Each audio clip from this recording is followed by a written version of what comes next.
Bonjour, je suis Fanny Decofour, thérapeute. Je vous accompagne sur le chemin de votre bien-être et de votre santé.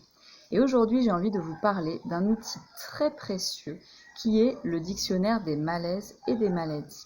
Un outil très précieux et très utile pour aller chercher le sens de tous vos mots, que ce soit vos petits mots du quotidien ou des maladies plus importantes. J'ai eu tout récemment à utiliser ce dictionnaire des malaises et des maladies parce que j'ai eu un lumbago. Comme tous les troubles, je sais que le lumbago a une cause physique, bien sûr, et tout le monde la connaît, c'est d'avoir soumis le dos à des charges trop lourdes ou à des efforts trop importants. Je sais aussi qu'il y a une autre cause là-dessous. Pourquoi? Parce que je suis consciente qu'une autre personne qui aurait eu la même stature que moi, la même corpulence, en ayant fait le même geste à ce moment-là, n'aurait pas eu le même résultat. Donc il y a bien là-dessous une autre cause qui est une cause émotionnelle. Et cette cause émotionnelle, c'est ça que les dictionnaires des malaises et des maladies vous permettent d'aller rechercher et d'aller trouver pour vous guérir plus facilement. Alors, ici, quand j'ai cherché donc dans ces différentes sources, parce qu'il en existe plusieurs à votre disposition sur Internet ou dans les livres, j'ai trouvé plusieurs significations différentes, plusieurs interprétations possibles au lumbago. Est-ce que pour autant cela signifie que ces sources ne sont pas fiables? Je ne le pense pas. Elles sont toutes, pour moi, fiables, faites sur des cas documentés, avec une récurrence de cas, et j'ai toute confiance. Alors pourquoi est-ce qu'elles nous donnent des interprétations différentes? Eh bien, vous voyez, je comparerais ça à, par exemple, une chanson connue que vous donneriez à interpréter à 5 artistes différents. Eh bien, il va en ressortir 5 versions complètement différentes de la chanson, voire même des versions peut-être très éloignées. Eh bien, vous voyez, le dictionnaire des malaises et des maladies, c'est la même chose. Il y a une base, une signification de base, mais là-dessus, nous sommes des personnes uniques, et vous allez devoir réfléchir à votre histoire, votre vécu personnel, familial, à vos émotions, à la situation dans laquelle vous étiez au moment où c'est arrivé, à vos besoins, à votre personnalité, pour savoir, pour réussir à trouver en fait quelle est la signification pour vous. Donc ce dictionnaire des malaises et des maladies, c'est une aide, c'est une base. C'est une très bonne base pour aller réfléchir en fait au sens de vos troubles. Donc, comment est-ce qu'on fait, vous allez me dire, pour savoir quelle est la version qui nous correspond le mieux et comment réfléchir? Alors, j'ai envie de vous livrer ma méthode pour pouvoir utiliser les dictionnaires des malaises et des maladies.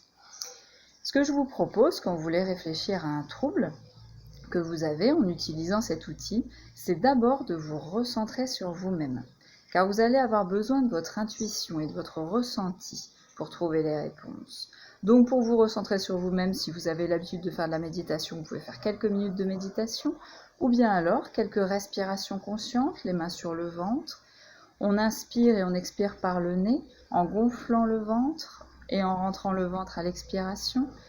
On fait quelques minutes de respiration consciente et on se recentre sur soi. Et on se concentre sur le problème à régler. Voilà, on se centre sur le problème à régler. Et là, vous pouvez ouvrir vos dictionnaires des malaises et des maladies, aller lire les troubles. Et vous allez, à ce moment-là, être très attentif à la première sensation qui vous vient à la lecture. Si ça tombe complètement à plat et que vous ne ressentez absolument rien, ce n'est probablement pas ça.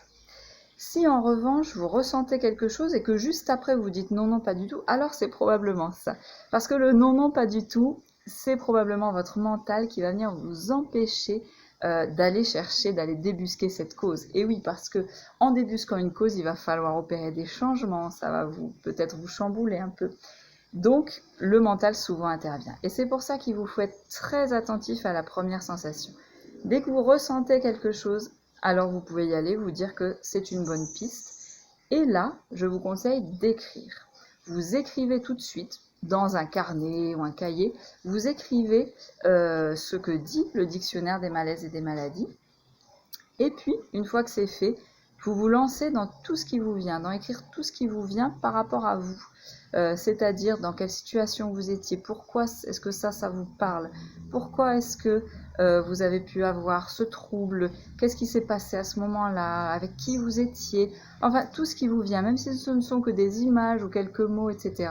Vous écrivez tout. Et là, vous allez trouver votre cause émotionnelle à ce trouble.